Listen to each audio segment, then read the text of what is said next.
So, being a bit mindful of the time we have today, I'd like to start with the presentation. So, thanks again for joining, and feel welcome to this webinar about the Tour de France.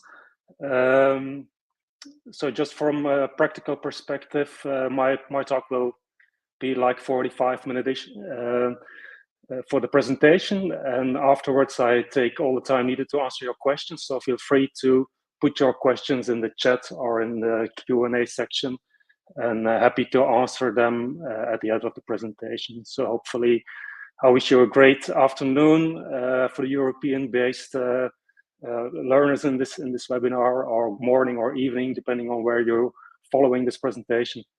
Hopefully we get some interesting discussions afterwards. So let's start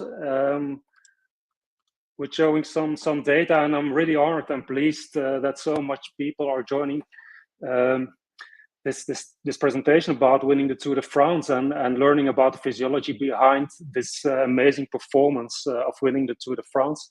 So I'll definitely show some big numbers today, but maybe a bit more important than just only showing some numbers is really get the learnings from it. What can we do as actions in training, talent identification, and other applications that can be used. So, of course, the Tour de France, and that's maybe the reason why so many people are joining this presentation. It's one of the most iconic cycling events in professional cycling, so that attracts a lot of curiosity. And especially this year, we had an amazing edition of the Tour de France with, for instance, the technical sections, technical stages on gravel roads with an amazing Jasper Stuyven. I'm a Belgian sports scientist, as you might know, so I'm a bit biased here to mention Jasper Stuyven for this stage. He did a really big effort in this stage. Unfortunately, he didn't win. But also in the sprints, we have seen amazing sprints, time trials, and of course, the performances of Tadej Pogačar are really amazing and worth analyzing and seeing what we can learn from those performances. Which is interesting if we just maybe to make sure about this the objectives of this webinar and some learning objectives. Of course, we are presenting some numbers here about Tour de France performances, so that's will the start of the presentation. But we try to find out which physiological requirements are behind those numbers, because to better understand, and that's maybe the major topic for today, to really understand what's needed to be able to perform at this amazing level of performance. And last but not least, some practical applications, what you can do in training, and maybe in other possible applications with the methodology we used in this study. So let's start with the numbers, or at least with some numbers. And which is really nice these days is that a lot of riders are sharing their numbers of training data, racing data, and it's really interesting to look at those power numbers, especially the power output files are shared on their Strava accounts or on social media. And just as an example here, one of those files that really struck my attention here is the power file of Alberto Contador, 2009, during a 20-minute all-out training test on a climb, and he averaged like more than 450 watts, which equals 7.4 watts per kilogram, which is, as most of you will definitely know, an amazing amount of power he produced. So no surprise that he was one of the best riders at that time. A different type of rider is Mathieu van der Poel, for instance, and I took this one as an example of stage 10 in this year's Tour de France, when he did a lead out for Jasper Philipsen in the sprint. And again, he showed his numbers. It's a completely different type of effort, of course. But again, we see amazing performances as well. So please don't underestimate the effort domestiques are producing while performing their tasks in the race, and sometimes a bit in the shadow of their leaders in the team. But anyway, they do a lot of athletic performance during these efforts. So interesting data as well. And to summarize a little bit, like here, Richard Carapaz also in this year's Tour de France in the 17th stage did as well like an amazing 20-minute effort on a climb, almost 400 watts, which means for him like a 6.4 watts per kilograms. So you see a lot of numbers, you see a lot of amazing numbers, big numbers, but also you see that these athletes have different roles in a race. So when we look at the GC contenders in the race, then we have to look a bit differently and look maybe on those stages that make the difference in the Grand Tour, and that's mainly like time trials and climbing stages. So that's why I searched for data in climbing stages. And this one is an example of Jonas Vingegaard in last year's Tour de France 2023, the 5th stage, when he climbed the Col de Marie Blanc in an amazing 22 minutes 56 seconds, which when you try to calculate from that time and knowing like body weight and the weight of the bike equipment and stuff like this, you can calculate the power output needed to climb this to perform this effort. And when you do so, then you arrive at the power output of 6.9 watts per kilo, which is again a very high number of power produced during this stage by Jonas. And of course, I couldn't give this presentation without showing some numbers of Tadej Pogačar this year in the 15th stage of the Tour de France. You might remember that it was a stage with 5 heavy climbs, and in the final climb, called the Plateau de Bay, which he did in an amazing 39 minutes, which, if I remember well, was a new record. The previous record was from Marco Pantani, who covered the same distance in like 42 minutes or 43 minutes. So he shaved off like more than 2 minutes of this time. And again, we can calculate from this time and knowing the characteristics of the rider and the climb itself, a power output of like 455 watts, which is an amazing 7 watts per kilo. So you see that we are showing today some really big numbers, but we have to be a bit careful. And of course, this evidence of this information is really interesting to read and to be impressed by it. But more importantly, what can we learn from it? So we have to be a little bit careful. And I'm not, we have to be careful that the data that has been shown is only the data they will show or they like to show. So it's always a fragment of the big picture, so to speak. So it's important to know that. It's important also to know that, how much trust can we have in this data? Also the type of power meter, and I go a bit into the more methodological questions here. But again, this is really important when you want to calculate physiological requirements from power data, then you should be confident that the power data is valid. So that's why I put these questions here. So what's the type of the power meter? Not every power meter is as accurate. So we have to be aware of that. And also, some power meters are quite sensitive to changes in temperature, which means if you have, for instance, like a climbing stage and you calibrate the power meter in the valley, it's 25 degrees, and then you go up the hill, and it can be the case that when you're on top of the hill, the temperature is 5 degrees lower or 7 degrees lower. And this change in temperature might affect the power output readings. So you have to be very mindful of those influences that can impact power and can impact also the validity of the data presented in those social media posts.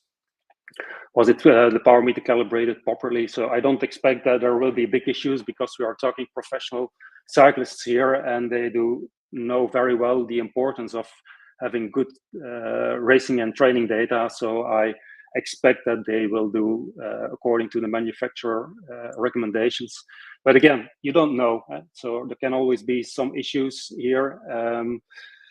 Last but not least, if it's racing data, in most cases, it's even not maximal performance. And that's maybe a bit strange to hear when we talk about racing and when we talk about fighting competitors during a race. Then you expect to see maximal performances, but it's not always the case.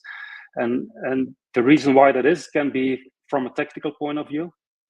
For instance, if you analyze the training data of a domestique, is it a really different role in the race than the leader of the race or the leader of the team. So racing tactics can have an impact on this. Also, when you perform at the beginning of the race at a maximal effort level, then you will probably not finish the race. So riders are very mindful for that, to have always something left in the tank for the final of the race. So also fatigue can influence power data as well. So there are many confounding elements here, which makes it a bit tricky to calculate a physiological profile from this type of training or racing data. So maybe we should look at the different source of data, and then I'm a sports scientist. So it's not a surprise that I look into science and see what we can learn from scientific data. And the good thing about science is that the requirements of scientific publication is that you have to explain how you captured the data. You have to explain what you did to maximize the quality of the data. So at least you have some information about that, and then you can make the judgment as a reader of these kinds of reports if you can use that data for further analysis. So I took some data, and this one is from a paper published in 2012, so that's already almost 15 years ago, from the research group of Lucia, who did like an update, or did like an analysis. How do those different stages in the Tour de France look like from a physiological and a performance perspective? And as you can see, they made like 3 types of stages. And the first column, you read some characteristics of a flat stage, mostly in the beginning of the tour, more like sprinters stages. And then you have the high mountain stages. For the tour, it's more like in the Pyrenees and in the Alps. And of course, the time trial stages as well. So you see different characteristics when it comes to racing distance, exercise time, as you can read on top of this table. Also, like the average racing intensity, which is relatively low to moderate for the flat stages, but it's really high. And in the mountain stages, of course, and in the time trials as well. Average velocities, you can read those numbers here in the table. And also on the bottom of the table, you get some idea about power output requirements. And which struck me really, struck me are those data which are way lower than we have just seen from the anecdotal data shown by our top cyclists. So we have to be careful again, despite that scientific reports have some, as I explained just a couple of minutes ago, about specific requirements when it comes to data capturing, and about data quality, and about the way you approach that data in statistical analysis. You have to be mindful as well that not always you have those high GT contenders in the subject group, so that might impact on the data you see in this type of research. This one is a bit more recent, I think published about 2 years ago, about Giro d'Italia finishers. That's not a Tour de France, I know, but it's a Grand Tour as well, with a lot of climbing mostly. And this one was taken, this data was taken from the GC contenders. So that's really the focus group we have in mind for today. And again, you see some interesting numbers here, and they are already a bit higher than what I've shown in the previous slide. So that's explaining already a little bit more, probably what's necessary to be competitive for fighting the GC. Which is, however, interesting is here that what you see in the lower lines of this table, these are the power outputs performed after having performed a big load of work. It's presented here in kilojoules, so that's a unit for work. So it's, so to speak, the power output after being fatigued by the first section of the race. And what you can see here, that the numbers are really similar.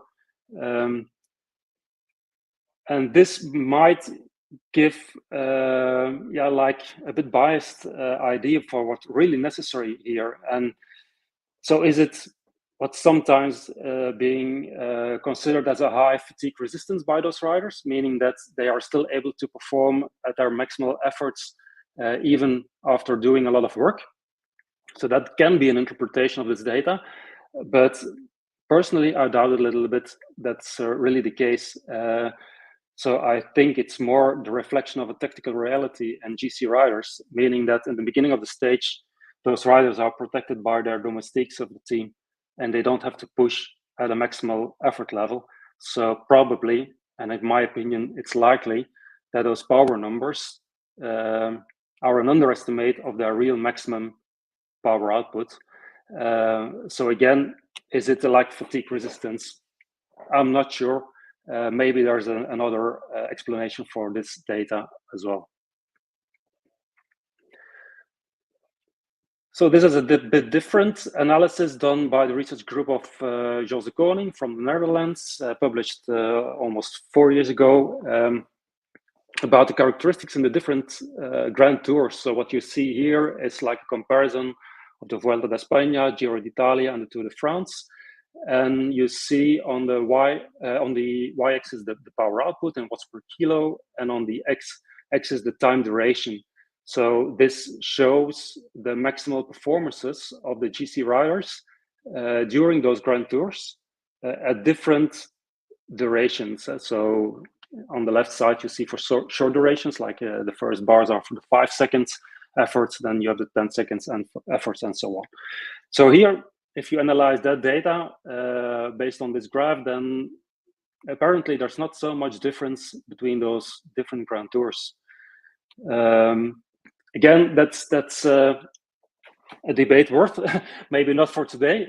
Maybe some ideas you can mention in the discussion for afterwards, for after my talk. But at first glance, it seems that to be competitive for winning those Grand Tours, the power numbers you produce are more or less the same in the Giro d'Italia, Vuelta de España, Tour de France. So what can we learn from this information?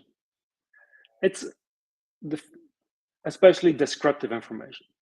So we see numbers, we get race power data, and it's data. It's descriptive. It's very difficult to make an interpretation like causality. Do you really have those numbers to win the stage or win the Grand Tour? Yes or no? So you don't have the answer to that question. In some cases, and I've showed you a little bit the climb of Pogačar this year in the introduction of my talk, and I did some calculations about that climbing effort, and I want to underline that it's a rough estimation. So don't shoot too much on this number, but based on what has been shown there, I estimate that this VO2 max must be above 95 milliliters per minute per kilogram. So you can do some rough estimations based on those power files, but you have also to consider that in most cases, if you don't have the complete data package, if you don't have all the data, then it's difficult to be very precise.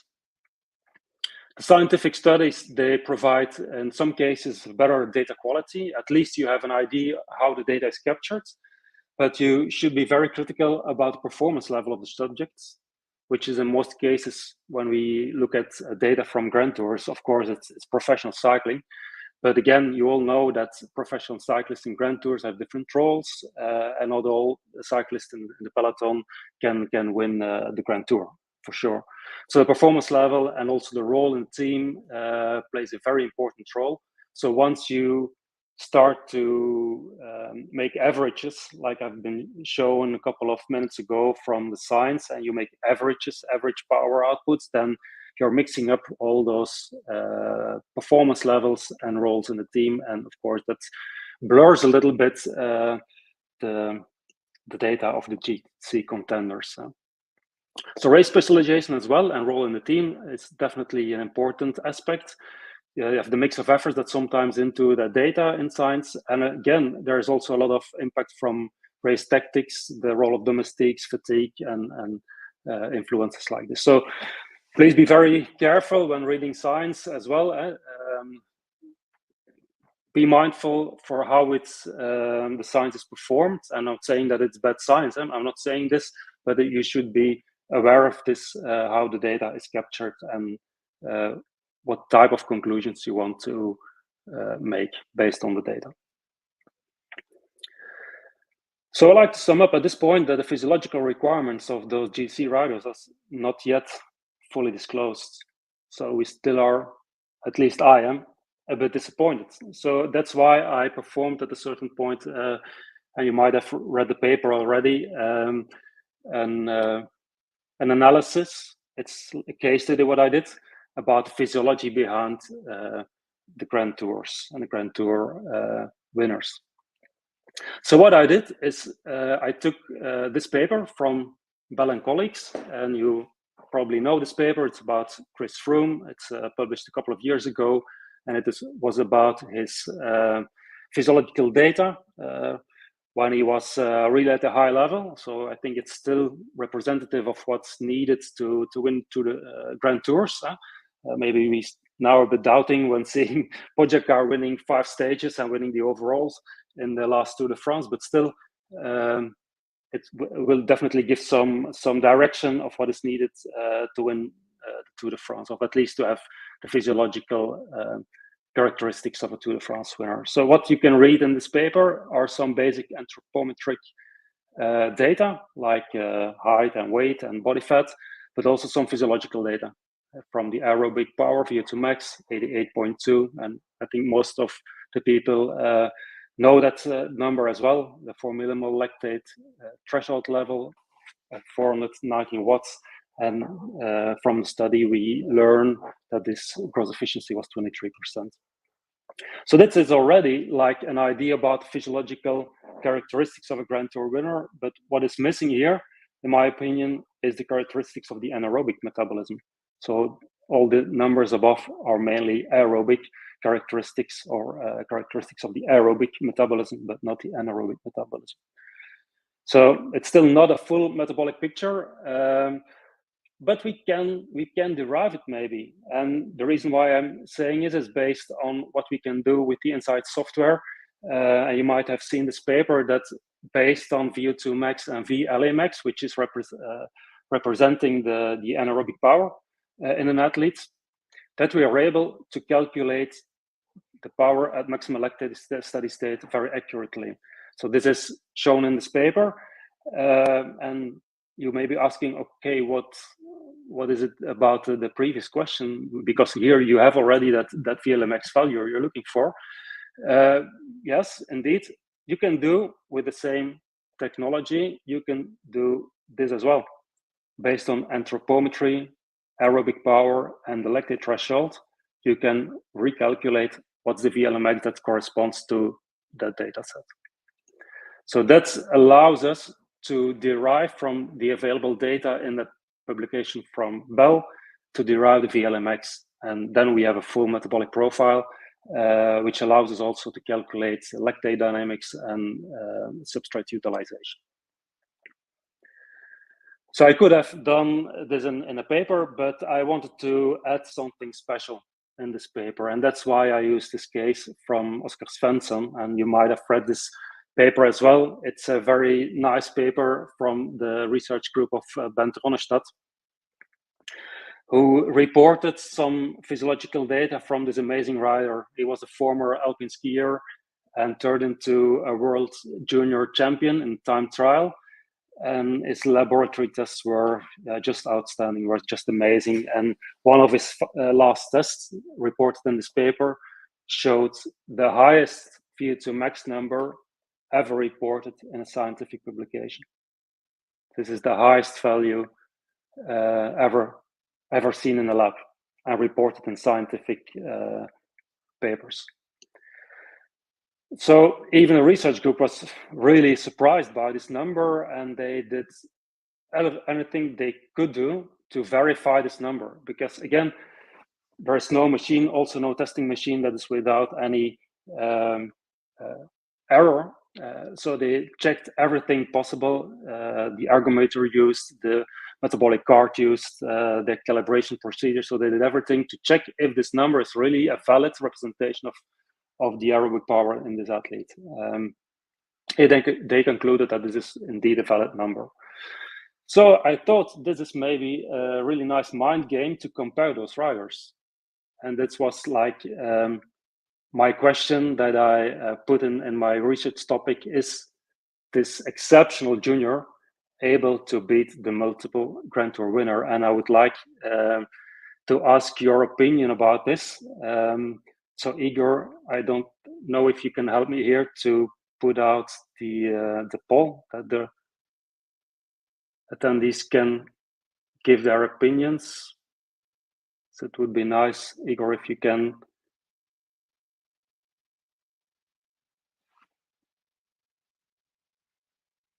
Thank you. So I'll wait a little while to get the results of the poll.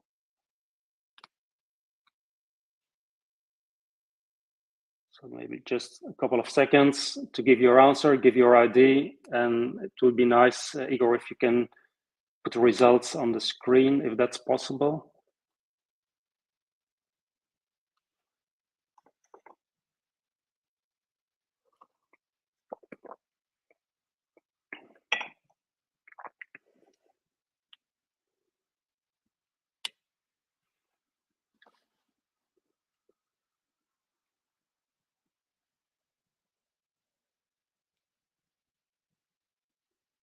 Or is there any other way, Igor, that I can see the results of the poll?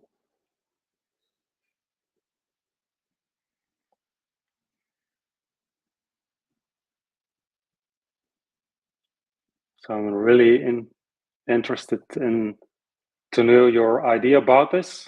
So will this athlete with an exceptional aerobic power, the highest value ever recorded and published in Science, will it allow him to be the multiple Grand Tour winner? That's the question here.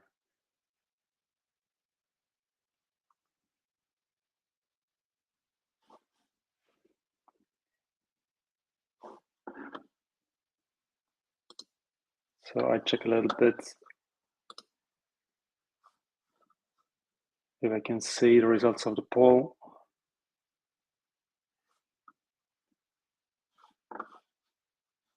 So I don't see it. I'm not sure if you see it in the group, but anyway, I can give you the answer. And once you have read the paper I published a couple of weeks ago, then you know. But let's dive a bit deeper into this question and see what the reason is that Oscar Froome, in my opinion, will definitely win the Tour de France, and Oscar Svendsen, unfortunately, despite his high aerobic power, is maybe not equipped to do so. So let's dive a bit into the research methodology I've used here to answer that question. So I used in those both publications, I used the data set that's in there, and I've calculated the metabolic profile. As you can see, I've used INSCYD for that purpose, and there's really nothing magic here. That's something every INSCYD user can do. So it's quite easy to derive that information from software, and then you get a complete metabolic profile. Then the second step was to analyze power from races, but unfortunately I don't have any power data. So I had a challenge to calculate power based on times, based on course profiles, and I used a specific model for that. I will show you in a couple of minutes. So once you have the metabolic profile, once you have the race power, then you can use that information to calculate substrate utilization. So that means that you can derive how much energy is coming from carbohydrates, how much energy is coming from fat combustion. So that's one part of the analysis, and the second part of the analysis was to calculate the lactate dynamics, meaning how much lactate has been accumulated at certain stages of certain parts of the stage, and how much lactate was combusted. So this was the type of research approach I used. So I go a little bit in more detail in the results of this process. So on your left side, you see the data of Oscar Svendsen, and you again see the data that has been published in the paper. So nothing new here. You see the VO2 max, you see anaerobic threshold values, carb max, available glycogen. But you also see the VLA max. And again, the method I used was based on that data and did a recalculation of VLA max that was able to model this data perfectly. The same approach for Chris Froome's data, and you see it on your right side of the screen. 88.2, you remember maybe from the paper, and all the other metrics here, and also the VLMX value. So you see that Oscar Svendsen had some big numbers and was outperforming in certain aspects Chris Froome, especially on aerobic power. So that's really a big and meaningful difference to be able to use 7.4 liters per minute instead of 5.9. That's an enormous difference in ability to produce power from your aerobic energy system. Also, when you see VLA max, it's almost double the value, meaning that also your glycolytic system in the Svendsen case was way higher than in the case of Chris Froome. So now it comes to analyze what it means in race conditions. And as you all know, to win a Grand Tour, you have to be a very strong time trialist and climber. So the differences are mostly done in this type of racing, not so much in the flat races or in the sprint races. You can lose your GC in a flat race when you have bad luck or stuff like this, but you can't win there. So that's why I use those two type of stages, and the time trial and the climbing stage, to make the analysis in this research. So I choose the opening stage of the 2015 Tour de France, 13.8 kilometers, completely flat time trial course. It has had long straight, some technical aspects in the city, of course, but not so, not really an issue, I think, for the professional riders here. And then I've chosen as the second type of stage, a climbing stage, which was one by Chris Froome, and allowed me to get more data about certain aspects of this stage. I used, for instance, his performance in the climbing aspect in the final stage and the final 70 kilometers climb. I used this data for calculations. This is the mathematical model I used to derive power, the P on the left of this formula, to derive power from speed, mainly from speed. I don't go into every detail of this formula. It looks quite complicated. It's not that so much, to be honest. You can read all the details in the paper I've mentioned here below. It's a model of Martin research group, which has been published in the Journal of Applied Biomechanics at the end of the previous century, and has been proven to provide very accurate power readings. So it's still used in a lot of applications these days for aerodynamic purposes and stuff like this. So it's a really interesting model to calculate cycling power.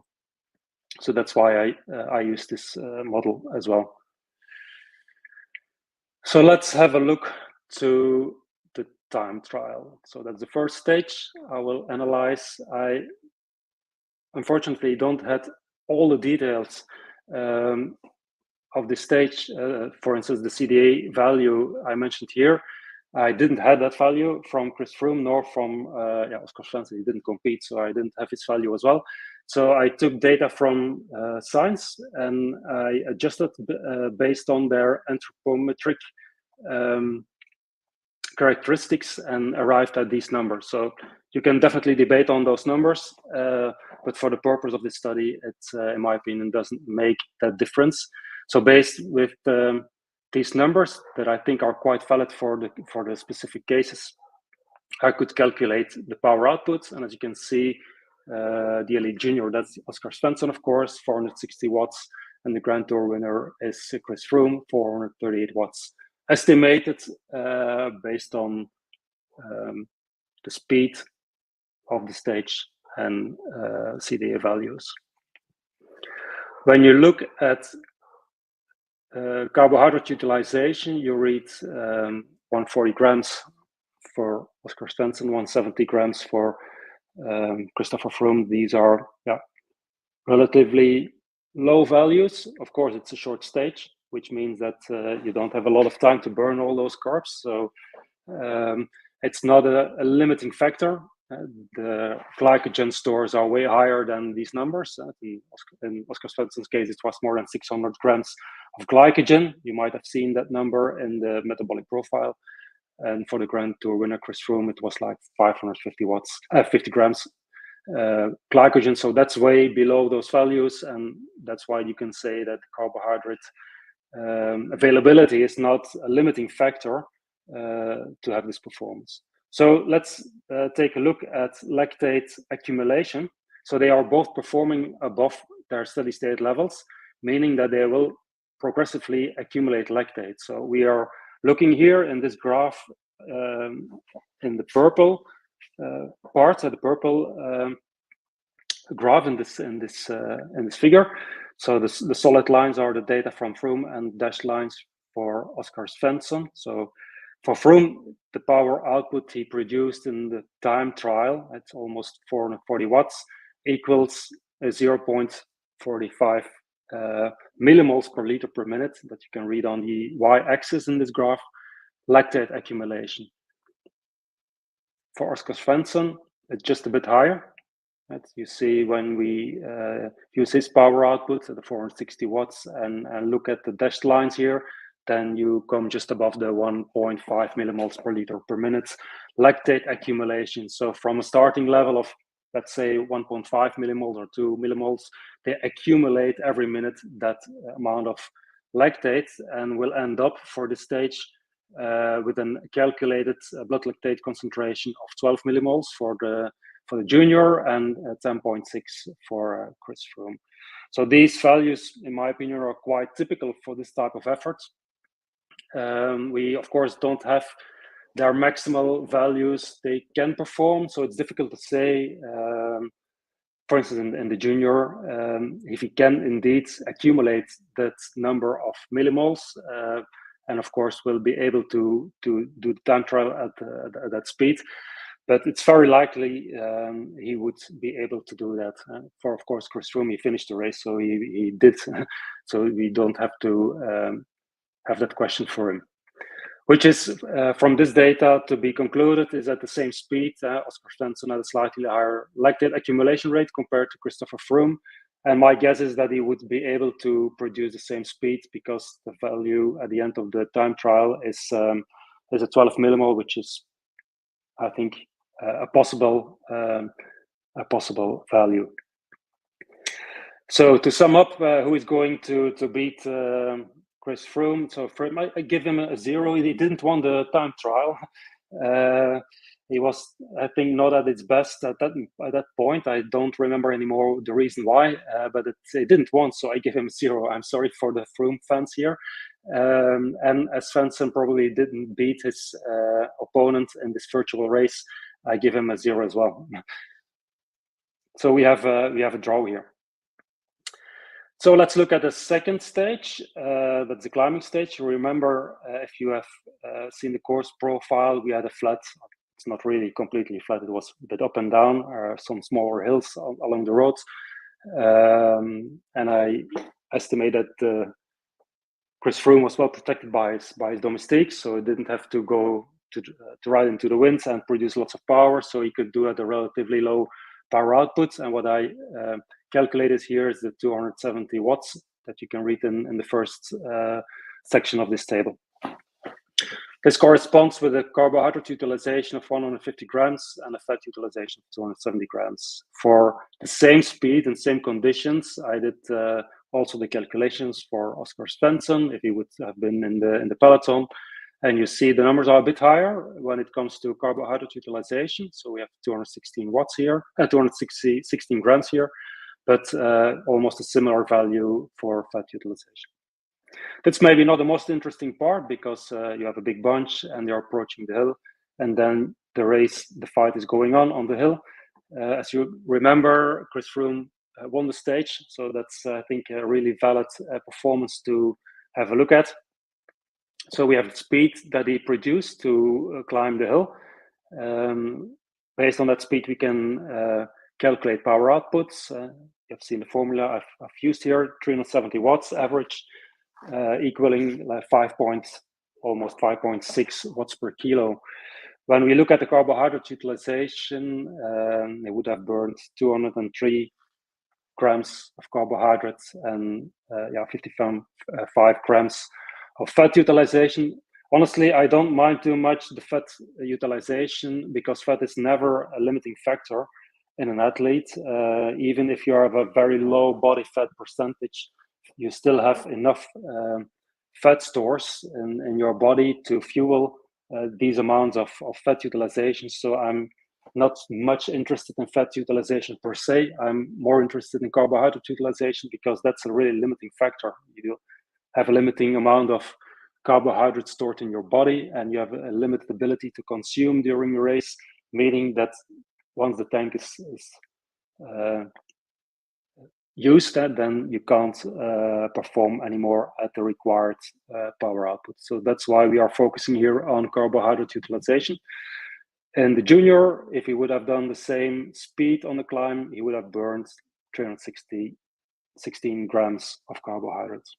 So the question here is this limiting their performance?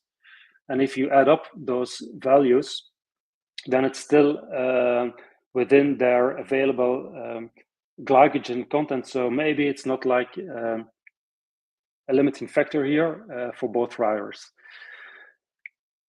So maybe you're interested how I derived those numbers. I used this graph, this analysis for that purpose. This requires a bit explanation, I guess. So what you see on this graph on the x-axis is the power output, and on the y-axis you see in kilocalories per hour, or in grams per hour, you see the utilization of carbohydrates and fat. So the green curves are representing fat combustion. The red curves are carbohydrate utilization curves. Again, as in the previous slides, the solid lines are the data for Chris Froome, and the dashed lines is representing the data of Oscar Svendsen. So when you look at the green curves, you don't see much difference, especially in the lower power outputs are below 300 watts. It's almost identical values. So again, first of all, I'm not that much interested in fat combustion, because it's not a limiting factor. And if you compare those two graphs, it's not a big difference regarding fat combustion. Which is more interesting to look at is the carbohydrate utilization rates in red here in the curve.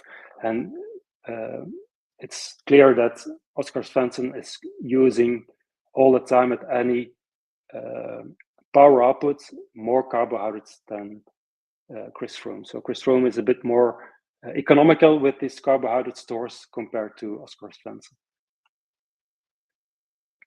So at the same absolute power output, Chris Froome had lower carb combustion rates compared to Oscar Svendsen. But again, if it's the question here is it a limiting factor? Yeah, you can maybe need more carbohydrates, but if you can have enough carbohydrates stored in your body and can eat enough, then it's maybe not a limiting factor, and that would mean that Oscar Svendsen could beat Chris Froome on the climb. So let's dive into that question a bit more in detail, and for this reason I pictured this graph. You have in blue the data for Oscar Svendsen, in green you have Chris Froome's data. And you see the carbohydrate utilization in the dark bars and the available glycogen in the light bars. And as you can see, for both riders, the carbs they needed for that stage were lower than the available glycogen. So you can theoretically say that they even had not to eat to have enough carbohydrates to fuel the stage. And a practical context, and definitely I would not recommend to stop eating in the Tour de France.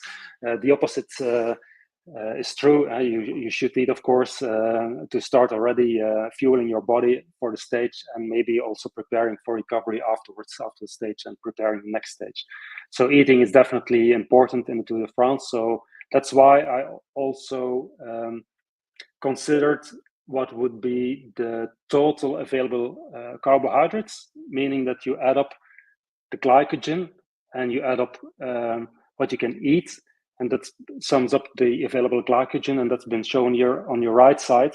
So again, in dark, you see what is needed for a stage, and you see also in light what has been available but not used, so to speak. And that's the sum of the glycogen stores in the muscles and also what you can eat during the stage. And for that reason, I used a carbohydrate consumption rate of, let's say, 110 grams, 120 grams, which is nowadays like a standard approach in professional cycling. And from that amount of carbohydrates, I calculated the utilization of 90 grams, because it's not, if you eat those amounts of carbohydrates, that's all these carbohydrates are available for your body. So there's a certain percentage you should consider here, and that's why I used the 90 grams as the available exogenous carbohydrates. So, but still, Chris Froome won the stage, so he gets a 1 for me, and Svendsen could have beaten him maybe, so he gets a 1 for me as well. But we should question maybe a little bit points awarded to Oscar Svendsen here. Maybe not for the stage, but as you probably know, a lot of stages have much more climbing altimeters than I've been shown here in the stage of this study. So for that reason, I did an extra analysis. So what is on this picture is on the x-axis, you see the amount of altimeters for a stage, going from 1,000 altimeters to 5,000, which is a crazy mountain stage.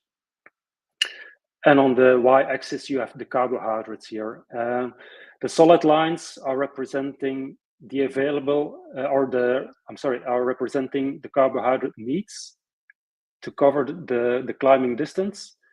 And the dashed lines is the carbohydrate availability in relation to the climbing distance. In blue again for Oscar Svendsen, and in green for Christopher Froome. And what can be seen from this analysis is that from a certain amount of altimeters, the need for carbohydrates will be bigger than the available carbohydrates in the Oscar Svendsen case. So he needs so much carbohydrates during those type of efforts that at a certain point of altimeters he will not be able to do, because he will have run out of carbohydrates and need to reduce cycling intensity or even stop the effort. And this is not the case in Chris Froome. So when you consider the context of a Grand Tour, you will definitely make the conclusion that Chris Froome, with this metabolic profile here presented, is better equipped to win the GC than Oscar Svendsen, who is in some cases, on some stages, will be in troubles, definitely. So let's sum up a little bit the learnings from the study here and what we can do in training. So what it takes to win the GC, you need an amazingly high aerobic power. That's without any doubts. VLMX values, it's not the more the better in this case, as you have seen here with the two cases. Oscar Svendsen outperformed in VLMX Chris Froome, but at the end of the day, he needs more carbohydrates, and at a certain moment that will limit his performance capabilities in a Grand Tour context. So you don't have to have VLMX values that are Above those 0.4, it's our ballpark numbers, of course, but that's the direction we are thinking of. We haven't talked about today about growth efficiency, but what can be derived from the data here in both cases is that the growth efficiency in Chris Froome was also way better than in the Oscar Svendsen case. Remember that he was still quite new in the sport at that time of capturing the data. So he was an alpine skier. He retired from that and was competitive in road cycling for only a couple of years. So he didn't develop all those skills needed to be efficient and in a peloton, for instance, and to have an efficient cycling pattern. So that needs more training. So that's why his values were a bit lower compared to Chris Froome. Also, body fat percentage. We didn't stress too much on this today, but Chris Froome was more leaner than Oscar Svendsen, and that's very important in Grand Tours to be lean in a healthy way, of course. May not harm your health, and of course, because you need to perform 3 weeks without any problems here, health-based. So, but still, a low body fat percentage can help performance and can also help performance in hot conditions. I've used carb intake rates of 120 grams per hour, which is like the standard these days in professional cycling. Knowing that you don't, if you can't access those 120 grams in your body, it's a certain percentage. And I refer to a study of Podlogar from 2 years ago, who studied that topic, what the amount of carbohydrates is that your body can burn during the effort, and that's more or less 75% of what the intake is. Of course, we have focused today on the physiological requirements, but we all know that to be able to win the GC in a Grand Tour, there's much more things needed. Like you need a strong team, you need support from that team, you need that high performance culture in the team, mental strength, tactics, racing gear. Also be healthy, stay healthy during the race and the 3 weeks of racing, recovery management, and so much more things you need to have in place to be able to win the GC. So it's of course way more than just physiology, but again, physiology is a big part of this picture, and especially gives you the characteristics of the possibilities to perform. So having these numbers in mind and having the numbers of Oscar Svendsen in mind, so what would you do as a coach if Oscar Svendsen knocks your door and he says, I want to win the Tour de France? So what should he do in training?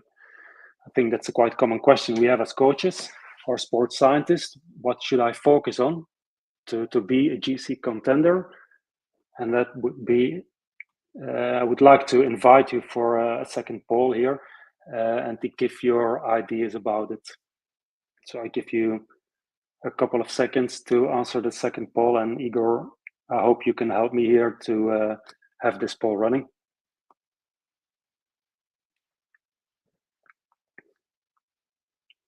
And I would be interested to see the results as well, if that's doable. Igor, to share the results maybe with a screenshot or something, that I can have an idea about the opinion in this group.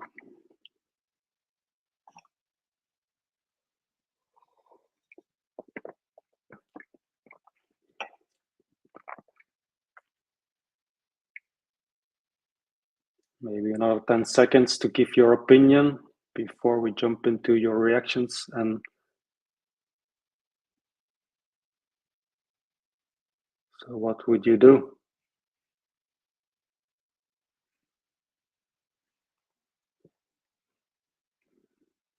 Igor, is it possible to show the response of the audience?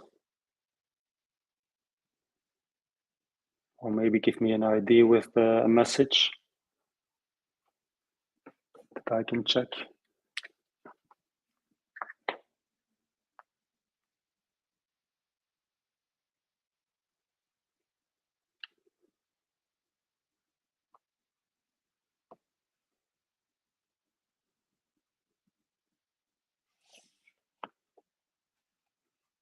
If it's not working out, then no problem, of course.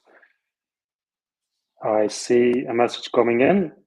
So decrease VLMX, that's something I see now as what most of you have reported as a priority here. And on the second place, we have to improve growth efficiency, also improve VO2 max. 3% of the audience has filled out this, improve VLMX even, despite a high number already, and reduce body fat. So we have a bit a mixed response, but the majority of the group responded to decrease VLMX and improve growth efficiency. So let's discuss this a little bit, if this is indeed a good idea. I think you have hit the bullseye here at increased cycling economy, decreased VLMX, and even reduced body fat percentage or body mass can be important training targets here. And I've calculated for you what the effect is of those training objectives. So what I've did here is to show on the lactate recovery and accumulation curves what it means if your athlete with the profile of Oscar Svendsen would increase his growth efficiency from 21% to 23%. 23% is like a quite common value in professional cycling or in competitive cycling. So it's not like a number that's not realistic. It's a number that is been seen in a lot of research in professional cycling or competitive cycling. So what you see in the solid lines are the pre-values, so that's the 21%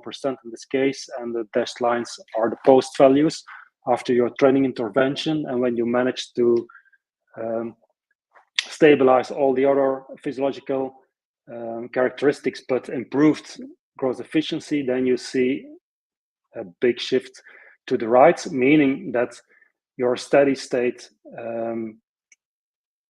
power output, which equals a zero net lactate accumulation, so that you see once the purple curve starts increasing, that value increases from the 430 watts from the beginning to more than 460 watts, maybe 470 watts after training. So that's really an impressive jump in performance.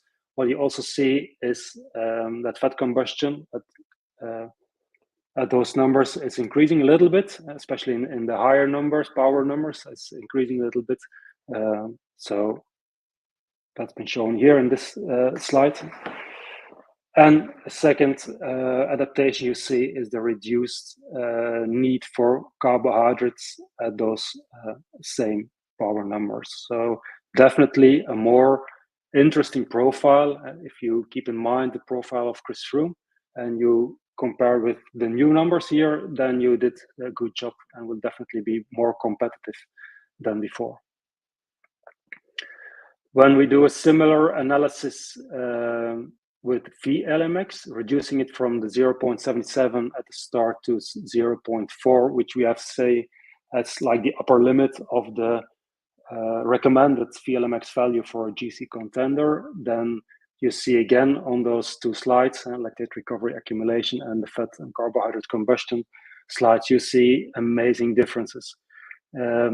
Different from the previous one, especially when it comes to fat combustion, you see much higher fat combustion rates and lower carbohydrate combustion rates. And when you look at lactate accumulation, of course, it starts at a higher power number, so you can push more watts without any lactate accumulation, which is, of course, an interesting performance metric here. The downside of this intervention is that maybe sprint efforts will be not as powerful as before, but you should consider that if that's needed to win a Grand Tour. I don't think so, so that's maybe not a big deal here.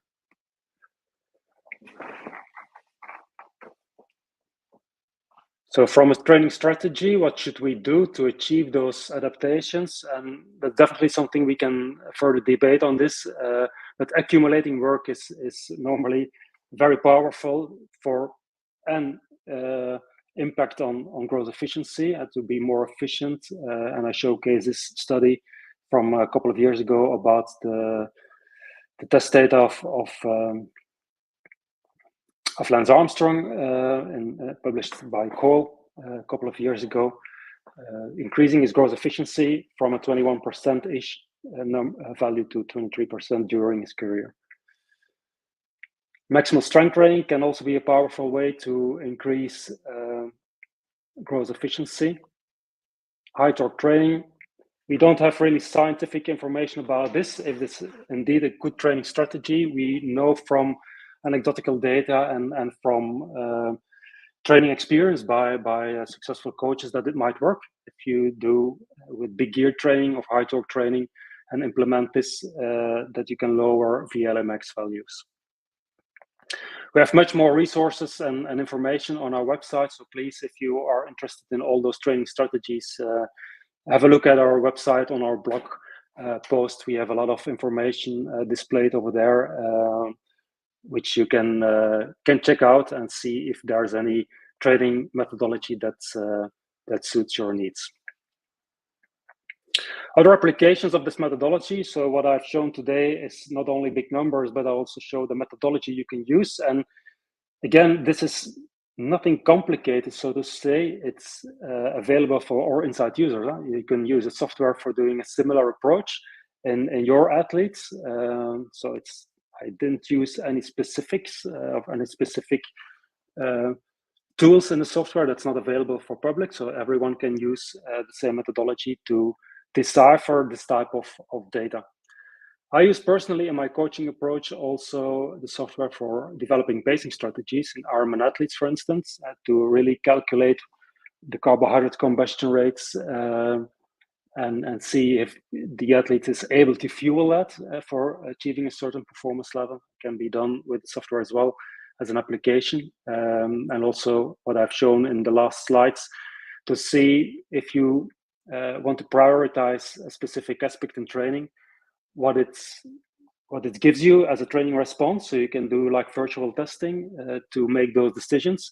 And that's not only valid, in my opinion, for elite athletes, but also for time crunched athletes, people with a limited amount of time and want to get the most out of the training time they have. You can use the same approach. So this wraps up a little bit my talk for today. I hope you enjoyed it and you learned a bit from it. And I'm looking forward to your questions. So thanks again for attending the webinar, and I will check out your questions in a minute. So thanks again for joining.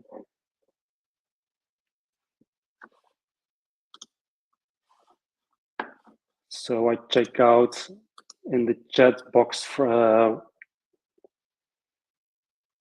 and indeed now I see the question from Oscar Svendsen here to beat Chris Froome.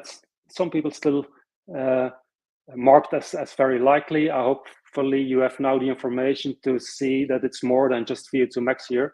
In this game of winning the Tour de France or any other Grand Tour, it's the full metabolic profile you need to consider and see in a more holistic way what's important to win the GC, or at least to be competitive to win the GC. There's a lot in stake here and a lot of elements that's important. So I'm checking here, how was VLMX measured on the two riders? So it wasn't measured. So we used published data. That's a question from Lars Johansson.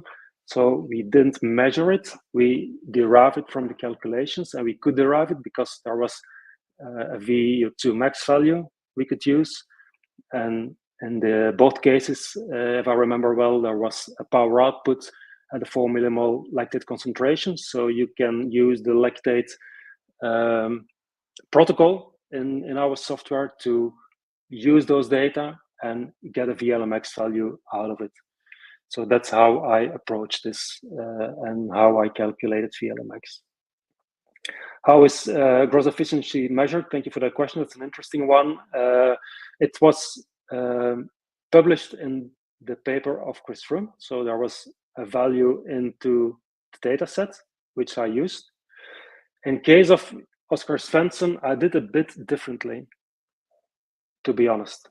So in the case of Oscar Svendsen, it's calculated value. So what I did is, based on the available data set, what are the settings that I need to adjust to get the best fit of the data. And to get a good fit in data, I needed to adjust gross efficiency. I had to lower it down to 21.1%. So again, it's a calculated value. It's not a measured value here. I hope that answered the question.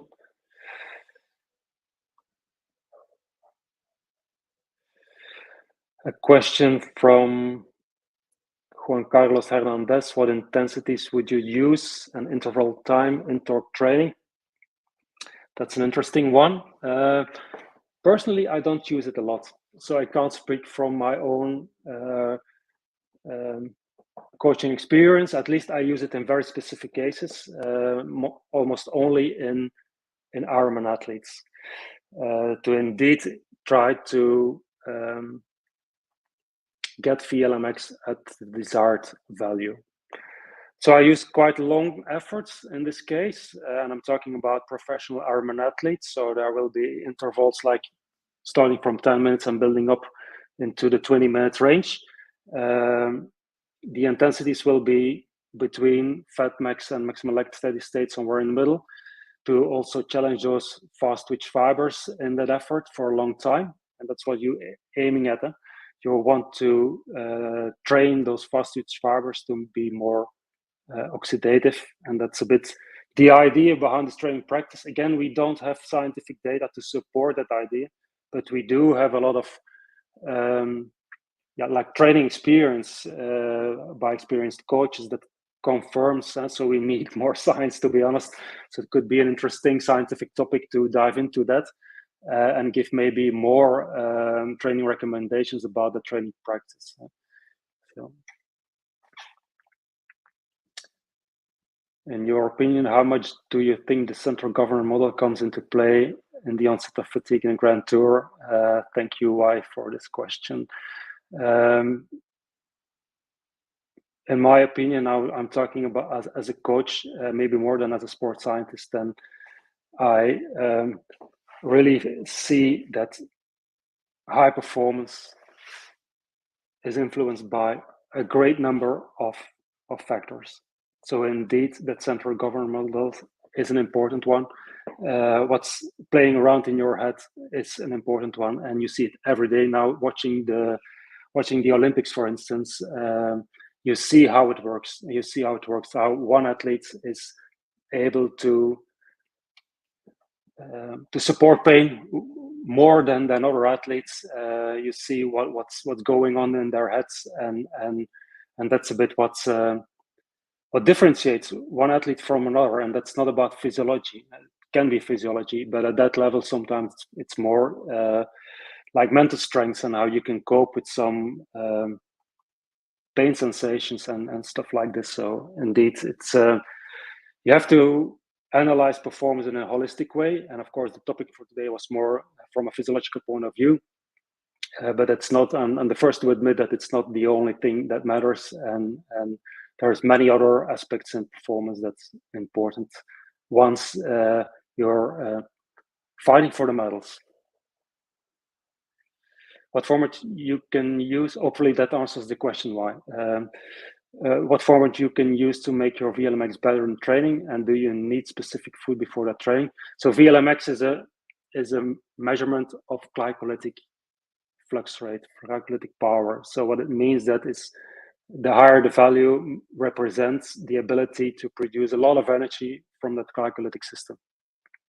Glycolytic system, the name it says itself, comes from carbohydrates. So when it comes to feeding strategy, you should be well loaded with carbohydrates. So indeed, doing this in a training low strategy is, in my opinion, not recommended. You should be well fed with carbohydrates before this type of training. What type of efforts you use, and I can refer to information on our website to get more details about recommended training strategies. But in general, briefly, we can say that you need short efforts, and that's in the ballpark of 10 to 20 seconds, with long rests, so that you're able to perform every interval at a very high intensity, almost maximal intensity, and challenge your glycolytic system maximally. That's what you want. If you shorten the rest or if you extend the sprint, then you will increase very high proton accumulation, so your pH levels drop down, and that impairs glycolytic flux rate, which means that your glycolytic system will not perform at its highest value, and it's therefore not as effective as if you do shorter sprints with long rests. So that's my recommendation for this type of training. How do you lower VLMX? That's the opposite, of course. How you can lower it. Again, there are many training strategies to do so. But I must admit that we don't have a lot of scientific information to support those strategies. So that's definitely worth to investigate how we can manipulate VLMX with specific training to lower it or to increase it. But to lower it, if you know how to increase it, then the opposite you should do to lower it. So training low can be a strategy. So training with low carbohydrate stores. Challenging it less, meaning that you train at a lower intensity level and accumulating work. Doing a lot of low intensity training might help in some athletes. Be careful with a lot of sprints or with strength training with 10 to 20 repetitions, for instance, which will also challenge at a certain point your glycolytic system. So all those aspects can help to lower down VLMX. Wooden strength training and high torque interventions reinforce Svendsen already high VLMX. Question from Ray Drummond. Thank you for this one. Depends on what type of strength training. So if you implement strength training and you want to control VLMX, that it's not increasing, then you should implement strength training that it's not challenging your glycolytic system too much. So what can be done here is to use high loads, few repetitions, lots of rest, and that's maybe the way you can approach that. So high, like maximal strength training. So you do 3 to 4 repetitions and use a lot of rest in between. Then you will not challenge your glycolytic system too much, and then you shouldn't be afraid that you're increasing VLMX in this way.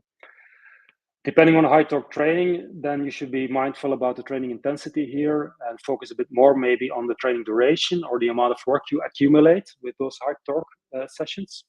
It's maybe more important than the intensity here, and especially stay away from intensities above maximal lactate steady state, because then you will the more and more introduce VLMX into your sessions. So stay away from that, and that should be, I think, be good as a strategy to keep that VLMX value as low as possible. Does Froome's VLMX of 0.38 refer to a certain period of the season? So I don't know. Probably yes. So why I say I don't know, because I don't know. I don't have the data during the whole season, so I can't say for sure. But I've used the data again. I used the data that was published and available in the paper from Bell, and I derived VLMX from that, and arrived at the 0.38, which is, if I see another athletes, specific like marathon runners and long distance athletes, Ironman athletes, it's like a typical value for these type of athletes. So it seems to me that it's a valid number, and also when you calculate with this number, what I've shown in the presentation, and then you get realistic results from it. So in my opinion, it's like a good number. Can it be much lower, like 0.25 and 0.3, maybe in the Tour de France, maybe at the end of the stage race, in the third week, maybe, because of the accumulated work, can be a stimulus to that it drops a little bit. So that's a possibility, but I can't answer for sure. And I'm not sure if it will help performance. On certain aspects, it will. You will use less carbohydrates, for instance, and that's an interesting one.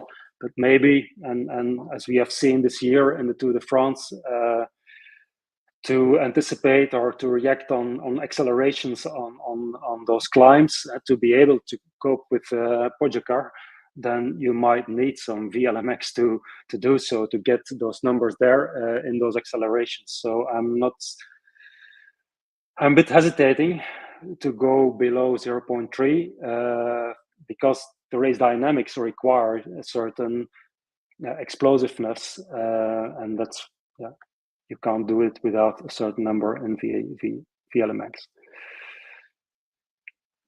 How would you maintain VO2 max in Oscar without triggering VLMX? That's a nice one, especially when you want to apply high intensity training to increase VO2 max or at least stabilize it, which is a powerful method to do so. It's been shown in many publications that you can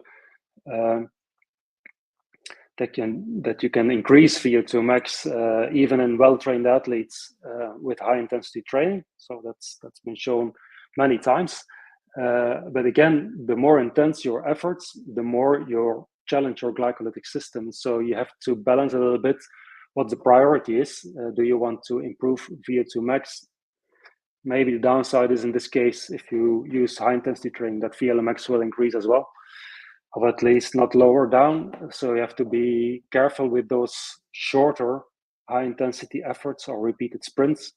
I should be careful with those and maybe choose like more the longer HIIT training sessions, 2, 3, 4, 5 minutes intervals at a bit lower exercise intensity, that you can at least accumulate a lot of work in the zone 90 to 100% of your VO2 max. That would be, I think, an interesting way to approach this.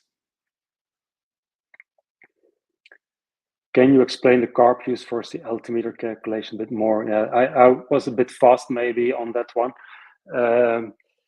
And I was a bit mindful as well for the time. I was approaching 1 hour presentation. So that's why I was a bit faster on that one. But I can indeed explain. So what I used here is the racing speed from that specific case I've explained. So from that speed, I know how fast they go from a certain altitude to the finish line. I use that same speed to do the calculations for that graph. I've also calculated what the carbohydrate combustion rate is, and we can use the available glycogen, add up what you can eat during the effort, and remember the 90 grams per hour, add that up, and then you come with an available glycogen number. So that's how I build those graphs. Because if you have more altimeters, you need more time to cover that those altimeters. So you can eat more during that time, so the availability goes higher. But as you have seen in the Svendsen case specifically, your needs increase as well, and you see that the need is increasing faster than your ability to eat the carbohydrates, and that's why at a certain altimeter, the two curves are crossing, and meaning that Oscar Svendsen is getting in trouble. So I know that it's a bit like a game what I'm playing here, but at least I think it's an example how you can approach data and how you can benefit from that data to answer specific questions, which are very practical and meaningful, I think, for the case in Grand Tour racing. Hopefully that answers your question, James. The topic about fatigue resistance is an interesting one, and it's an interesting one. I think we lack scientific information to really get a good grip on that concept of fatigue resistance at this point.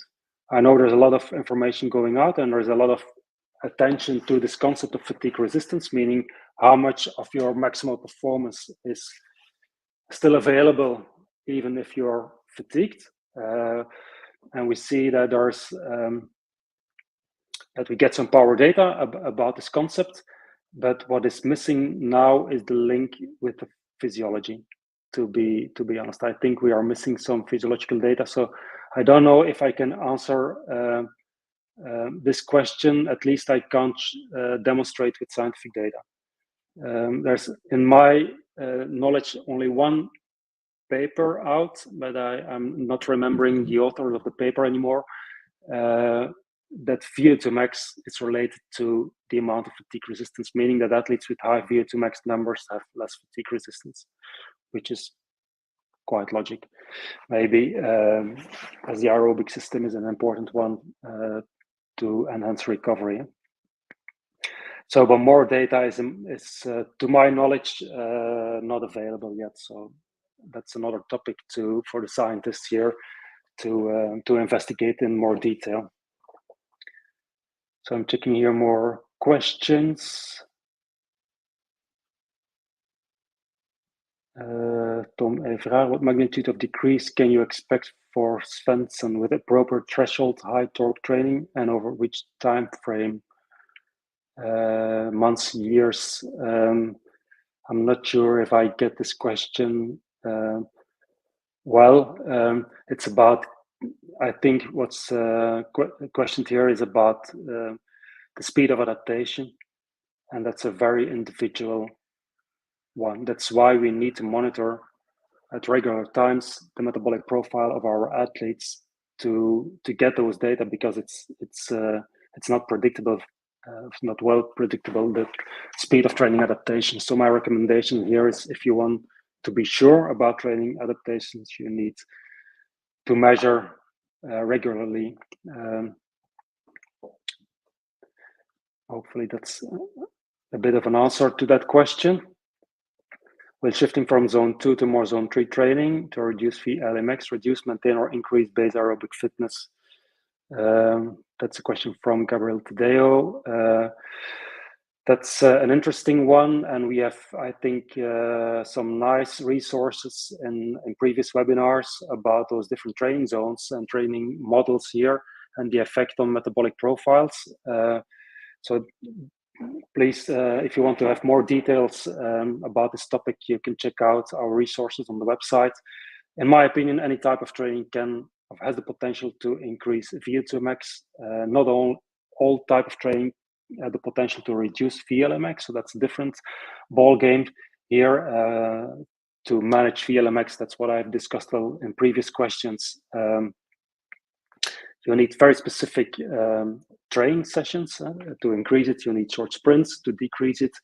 You might need more aerobic work, maybe more that between zone training type of work to reduce it. But that's more speculative, so we don't have the scientific data to support that. But when it comes to aerobic fitness, all type of training has the potential to increase aerobic fitness. To be honest, you can do it with low intensity training and high volumes. You can do it with high intensity training and less volume. Depends a bit on what type of athlete you have, what the periodization plan is, what the objective is, what type of racing you're preparing. And that's different if you want to run 1500 meters on the athletic track compared to winning an Ironman race or winning a GC in the Grand Tour. So there's so many contexts here that it's difficult to answer that question. Another one: if Oscar starts preparing for the Grand Tour, should he start working on reducing VLMX at the beginning of the season or closer to the race? That's a nice one. Definitely closer to the race, you should achieve the desired numbers. How you approach this and what your training strategy is, that's more like a coaching philosophy, in my opinion. And as a coach, you take your decisions based on your data and based on your knowledge of the sport and based on your experience and your experience with your athlete, for instance, and how he or she responds to certain training methods. And I think that guides you with type of periodization you will implement. But I can't give you, I think, a one-size-fits-all answer to that question. So we are now approaching to really the coaching approach, which is science-informed, in my opinion, and data-informed. But it's you can't predict it like you can have in a mathematical model, so to speak. So it's more like a coaching philosophy you want to implement. And indeed, we see that a lot of coaches try to fine-tune that VLMX value more towards the competition and are not so worried about it in a general preparation phase. But if you take a different approach, it's maybe worth a try. How is the physiological impact of heat taken into account? For the research I've done, I haven't taken into account. Is it important to take it into account? Of course. Just to mention one specific thing, and that's something I've investigated during my PhD years, that's the impact of heat and dehydration on substrate utilization. And what I've shown in that piece of work is that dehydration, for instance, has an impact on carbohydrate utilization. So you consume more carbohydrates when you are dehydrated or heated up, which is, of course, not what you want. If you want to win the GC, then you have to be mindful of your carbohydrate stores and should be well hydrated. And sometimes you see athletes maybe struggling a little bit with their stomachs and not be able to fuel themselves properly, and that's indeed can be a big issue in stage races. So it's not taken into account in the study I've performed, but it's definitely an important one to take into account when you coach athletes into the France context. Are there any practical insights from the pro peloton of how to remain a high VO2 max and lower VLMX at the same time? What if you have athletes even after 1 year of VLMX work to lower it? Doesn't really change. So at this point, from my personal coaching experience, I'm more into triathlon at this point, not coaching any professional riders at this moment. So I have to be a little bit careful here what I have to say, but I know that scenario. It's it's not easy to increase VO2 max and to lower VLMX at the same time. And the reason why that is that you probably want to use high intensity training to increase VO2 max, especially if you want to have that training adaptation in VO2 max in a short time, in a matter of weeks. Then you use high intensity training because you know that it's powerful, that it works. But the definition of high intensity training is that you train in a non-steady state condition, meaning that you accumulate lactate, that you're really challenging your glycolytic system to a certain percentage, and that can be a trigger in certain athletes to develop that. So in a winter preparation period, and some athletes, it's not really a concern, and it's maybe a good strategy to use that training approach because it's very effective to increase VO2 max. Once you're approaching your main competition and you want to lower down VLMX, then it might be a bit more challenging. And what I do in these cases is to use like the longer interval efforts. So I stay away a little bit from those very high intense efforts and the short ones, like 30 seconds effort, 30 seconds recovery and this type of effort. So I stay away a little bit from that type of training, and I use like longer blocks in training. So that's what I use to manage that scenario.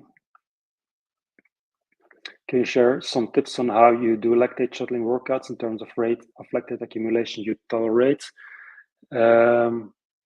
That's a big question here, and an interesting one. Lactate shuttling workout. So what it's meant here is that you create a workout that your body is challenged to use accumulated lactate, use it as a fuel. So in most cases, you design a training session, like an interval workout, where you increase lactate concentration. So you do an effort above lactate steady state. And after that accumulating work, you add like a steady state effort. So that's the general design of this type of work. Again, you can use the software to really design that effort to the profile of your athlete. So it's difficult to give here one-size-fits-all approaches. So I will definitely recommend to use that lactate accumulation graph to design this type of efforts so that at the end of the training session, the athlete is still able to perform the required work. And indeed, there is a kind of a risk if you don't are not mindful for the lactate accumulation here in this type of work, that you end up with a session that it's not doable. because it's going too high in lactate accumulation, and the athletes need to stop because of early fatigue. So it's a bit of managing lactate accumulation and also the lactate recovery between your efforts, so that it's able to perform the entire session for that specific athlete. So you need to tailor it to the metabolic profile of the athletes. What do you think about Remco's physiological values? Are able to do TT and GC? I hope he will, because I'm a Belgian citizen, so I'm a bit biased here, and I wish he can. And I think he has still potential, and I hope as a supporter of this rider that he can still improve. And he was already quite close. And I think he did a good job to be mindful of his own strengths, to get the best out of his performance at the Tour de France. I think he did a very smart Tour de France and get the most out of it in the situation he was in. I haven't done any calculation yet, so that's something on my to-do list because of curiosity, because I like to know that. And we are currently working on some calculations about Olympic Games efforts. You might have seen that about Grace Brown's time trial efforts. So we are now focusing a bit our attention to the Olympic Games here to do similar type of calculations. And it's really interesting what I've shown also in my presentation, that you can use the racing data to get an idea. It's maybe sometimes a rough estimation, but you get at least a good idea. And what our software allows is that when you come to a metabolic profile, that it's always like a logic metabolic profile. So it's impossible to arrive with a VO2 max that is sky high and not compatible with the steady state effort, for instance, or the VLMX effort. So it's always, the data is always compatible with each other, which is interesting and nice as an outcome from the software. So that's a work in progress, I would say. What's the highest VLMX number that sprinters may have in the Tour to still survive in the mountains? I think that's a good question. My colleague Sebastian Weber would be able to answer. So I've personally no experience with this type of riders. But I would say that we are looking at numbers like a 0.90, 1.0 VLMX number, but that can only be tolerated if your VO2 max is also very high. So don't forget that those athletes, those sprinters, are still endurance athletes. They're not pure sprinters. They are endurance athletes with very high VO2 max numbers. Otherwise, you don't survive. You will not arrive in time on the climbing stages if you're not have those big VO2 max number to balance out a little bit those high VLMX numbers. So a high VO2 max helps to use more fats in your effort, but you know as well from today that VLMX, high VLMX will promote carbohydrate utilization, and if you combine both, it levels out a little bit. So you need a high VO2 max to survive the mountains in the Tour de France as a sprinter. So that's a training priority for any professional athlete in cycling. With such a low percentage time difference over 3 weeks of Tour de France racing, especially when even stage time bonuses play a role, are these very slight physiological differences critical? Svendsen, more example of VO2 max that reflects potential but has not been proven in competition. Indeed, he's already retired, so that we don't have proof of it. Unfortunately, he made different decisions in his career. So I continue reading here. Fortunately, the minor marginal gains of what winners do is what makes the difference in a 3-week event. So could Mathieu van der Poel win the Tour de France? So that there's many questions here. Hopefully you have taken from my talk that physiology is an important one to win a Tour de France. If you have a 50 VO2 max, then you're not able to do any stage in the Tour de France. So you have to have those minimal abilities from a physiological point of view, and these are very high. It's high level sports. It's extremely high level. It's extremely high level, and the bar has risen, in my opinion. What we have seen this year in the Tour de France has never been shown before, in my opinion. I hope I can support that with some calculations later on, but it was an amazing Tour de France, what we have witnessed here. But again, it's not only physiology. There's a lot of other things in stake, as I've mentioned in my take-home message. If other riders can win the Tour de France, yeah, probably, maybe. Depends, of course, about what they personally want to achieve in their careers. And in some athletes, it will be very difficult, I think, because they don't have from nature the makeup to the profile to win a Tour de France. Like Mathieu van der Poel is very explosive, which is not ideal to win the GC.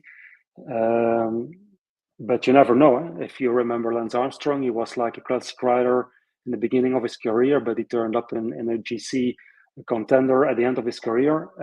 So yeah, people can change. People can train towards a specific profile, and you never know what's possible. It's very difficult to predict your training adaptation.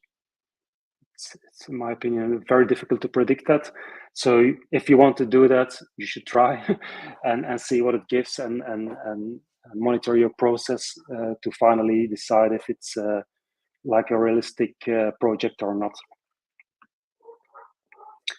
Would you consider training in the fat max as low intensity, or is that too low for some athletes with moderate VLMX values? Interesting question, and I would like to refer to more information that we have on the website about this topic. It depends. It depends. In some athletes, and now I'm referring to like hobby athletes, recreational athletes with relatively low VO2 max values. They sometimes struggle to stay below fat max during their training sessions because their aerobic conditioning is too low.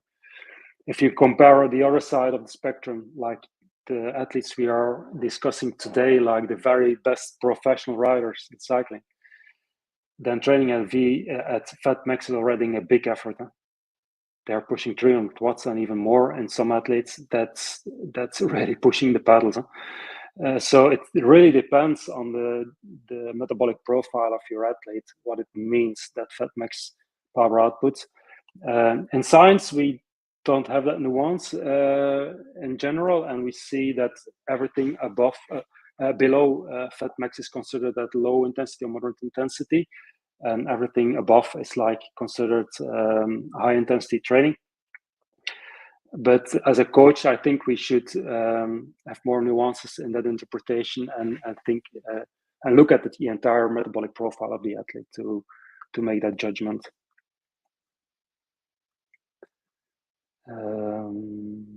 A lot of questions coming in the chats. Thank you for those great questions.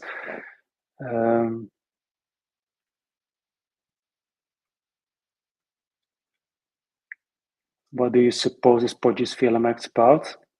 I don't know. I'm sorry. Maybe more in the 0.4 range than 0.3 range. If we see him racing. What I've derived roughly, I must admit, roughly about his climbing effort in this year's tour, then I would estimate his VO2 max in the 95 region somewhere, which allows you as a rider to have a bit higher VLMX, will not endanger your carbohydrate utilization in most of the stages. So I think if you have a high VO2 max, then you can have a high VLMX because you can compensate a little bit for that, and maybe Pogačar is what we have seen this year is so outstanding because of that typical profile. But I don't have the calculations yet, so I must a bit careful here with commenting. An interesting question from Jo Koman, Belgian coach, about talent detection. From which age can we use INSCYD tests? There is no age limit to using INSCYD tests. Of course, it's more like a personal opinion when you think the INSCYD software can give you an added value in your coaching approach. I think it's more like a coaching decision here, rather than putting a specific age to this. I think it depends a bit on your idea about talent development, what your coaching opinion is about that, and when you want to prioritize the physiological profile. Once you have that in mind, I think that's a good age to start with INSCYD testing. But if you want to focus more on developing skills, for instance, then you don't need the INSCYD profile to achieve that target, the training target. So I think it's more like an opinion and a coaching philosophy here than a fixed age we can put on this. It's our link to the dehydration substrate utilization paper. I need to look it up. It's already quite old publication, so I don't have it in my mind. So I need to look it up. But I think we can manage, Igor, to share the link once I have time to look it up. I'm, of course, willing to share that paper. How fast can you switch VLMX in terms of values? So that's referring to the timing of training adaptations. It's really I can't give any general feedback on this, because it's really depending on the athlete. You see athletes sometimes adapting very fast to changes in VLMX, especially the athletes with a lot of fast twitch fiber. They are very prone to adaptations in VLMX numbers to increase it, because their muscles are equipped to develop it. On the opposite, if you have athletes with a lot of type 1 fibers and you want to increase it, then I wish you good luck, because it's a struggle to get there. It takes a lot of time and effort for minimal training adaptation. So it depends really on the physiological makeup of your athlete, what you can expect as training adaptations, and how fast it can be seen in your test results.